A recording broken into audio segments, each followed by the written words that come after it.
दोस्तों, मैं हूं आपका होस्ट सईद साजिद हुसैन। आज बात करेंगे एक ऐसे मुल्क की जो हमेशा वेस्ट की साजिशों का शिकार रहा। तो शुरू करते हैं।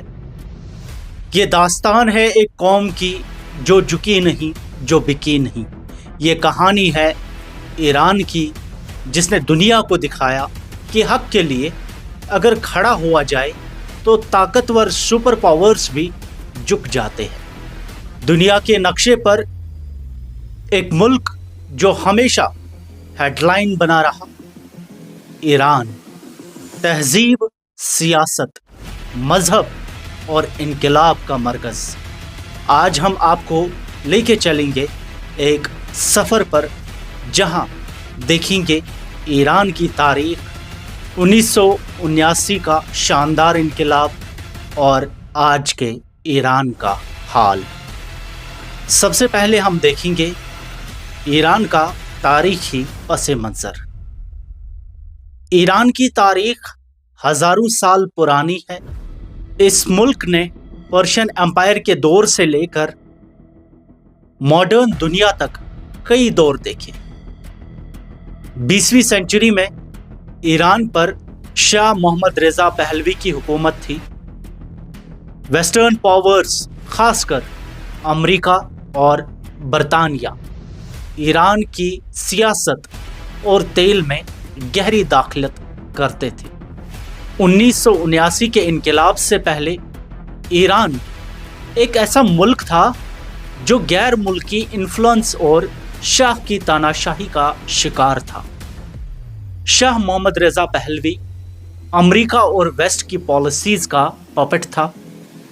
गुर्बत बढ़ रही थी, करप्शन आम थी और मुल्क के रिसोर्सेज, खासकर तेल, गैर मुल्कों के लिए बेच दिए गए थे। अवाम का इस्लाम से लगाव कमज़ोर किया जा रहा था और गैर इस्लामी तहजीब थोपी जा रही थी। ईरान दुनिया के सबसे बड़े ऑयल रिजर्व्स रखता है। 1953 में CIA और MI6 ने ईरान के इलेक्टेड PM मोहम्मद मोसादेक को हटाकर शाह को मजबूत किया। अब आता है 1979 का इनकलाब। शाह की हुकूमत लोगों के लिए जुल्म और इनइक्वालिटी की मिसाल बन गई। महंगाई, बेरोजगारी और करप्शन बढ़ रहा था और सबसे बड़ी वजह थी वेस्टर्न इन्फ्लुएंस और इस्लामिक वैल्यूज से दूरी। इसी सूरत हाल में एक अवामी लहर उठती है जिसके सरबराह इमाम खुमैनी बनकर सामने आते हैं। फ्रांस में जलावतनी के बावजूद इमाम खुमैनी का पैगाम हर गली, हर शहर में गूंजता है और फिर वो तारीखी लम्हा आता है 11 फरवरी 1979, जब शाह ईरान से फरार होता है और इस्लामिक रिपब्लिक का आगाज़ होता है। ये सिर्फ एक हुकूमत का तबादला नहीं, बल्कि एक सोचने का तरीका था कि मुल्क सिर्फ अल्लाह के निज़ाम पर चलेगा। 1979 में ईरान की गलियों में आवाम उठ खड़े हुए। लीडर बने आयतुल्ला रुहुल्लाह खुमैनी, एक मजहबी रहनुमा जो एक्साइल में फ्रांस में रहते थे। आखिरकार 1979 में शाह मुल्क छोड़कर चला गया और ईरान इस्लामिक रिपब्लिक बन गया। 1 फरवरी 1979 इमाम खुमैनी एक्साइल से ईरान लौटे। 11 फरवरी 1979 शाह की मोनार्की ख़त्म, इस्लामिक रिपब्लिक ऑफ ईरान का ऐलान। नया निज़ाम, विलायत फ़िक़्ह। अब बात आती है रेवोल्यूशन के बाद के ईरान की। इनकलाब के बाद ईरान ने अमेरिका से ताल्लुकात तोड़ दिए। नवंबर 1979 में Tehran US embassy hostage crisis हुआ। 52 डिप्लोमेट्स 444 दिन कैद रहे। इसी दौर में इराक ने सद्दाम हुसैन की क़यादत में ईरान पर हमला कर दिया। 8 साल लंबी जंग ने दोनों मुल्कों को तबाह कर दिया। انقلاب کے بعد ایران نے دنیا کو حیران کر دیا. عوامی حکومت بنی جہاں ہر فیصلہ عوام کی رائے اور اسلامی اصولوں پر مبنی تھا.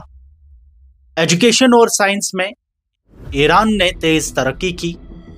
آج ایران مڈل ایسٹ کا سب سے بڑا سائنٹیفک ریسرچ ہب ہے. ڈیفنس میں بھی ایران نے خود کفالت حاصل کی. دنیا کے سینکشنز کے باوجود ایران نے اپنی میسائلز، ڈرونز اور اسپیس پروگرام ڈیولپ کیا. ہیلتھ اور ٹیکنالوجی سیکٹرز میں ایران نے ریکارڈ حاصل کیے اور دنیا کے غریب ملکوں تک میڈیکل مدد پہنچائی. ایران عراق وار 1980 سے 1988 تک رہا، جس میں لگ بھگ 10 لاکھ لوگ مارے گئے. یو ایس اور ویسٹرن کنٹریز نے عراق کو سپورٹ کیا. ویسٹ، خاص کر امریکہ نے ہر ممکن کوشش کی کہ ایران کو توڑ دیا جائے. اکنامک سینکشنز، کبھی پروپیگنڈا، حتیٰ کہ جنگ، جیسے 1980 میں عراق کے ذریعے ایران پر تھوپی گئی جنگ. مگر ایران کی قوم نے سب کچھ برداشت کیا اور ہر بار مضبوط ہو کر نکلی. آج بھی جب فلسطین یا لبنان کا مسئلہ اٹھتا ہے تو ایران ہمیشہ مظلوم لوگوں کے ساتھ نظر آتا ہے. یہ آواز ہے مستضعفین کی، ظلم کے خلاف ایک پرچم کی. اب آتا ہے آج کا ایران. آج ایران ایک تھیوکریٹک ریپبلک ہے جہاں سپریم لیڈر کی سب سے بڑی پاور ہے. پارلیمنٹ اور پریزیڈنٹ ہوتے ہیں لیکن اصلی فیصلہ رہبر کرتے ہیں. ایران آج بھی ویسٹ کے سینکشنز اور اکنامک پریشر کا سامنا کر رہا ہے، لیکن اس کے باوجود مڈل ایسٹ کی سیاست میں ایک طاقتور ملک مانا جاتا ہے. سیریا، لیبنان اور فلسطین میں اس کا اثر برقرار ہے. سپریم لیڈر آیت اللہ سید علی خامنائی 1979 سے ابھی تک سپریم لیڈر ہے.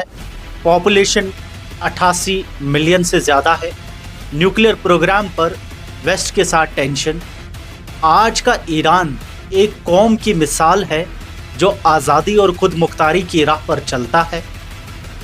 چاہے سینکشنز ہو یا پروپیگنڈا، ایران اپنی پہچان، اپنی تہذیب اور اپنی اسلامی سوچ کو قائم رکھتا ہے.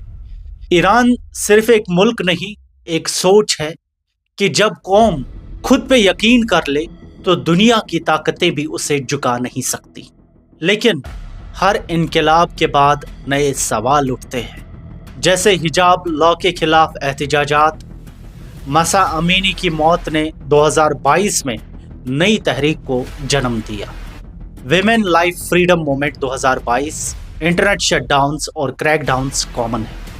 تو پیارے دوستو، یہ تھا سفر ایک ملک کا جو غلامی سے آزادی اور ذلت سے عزت تک پہنچا.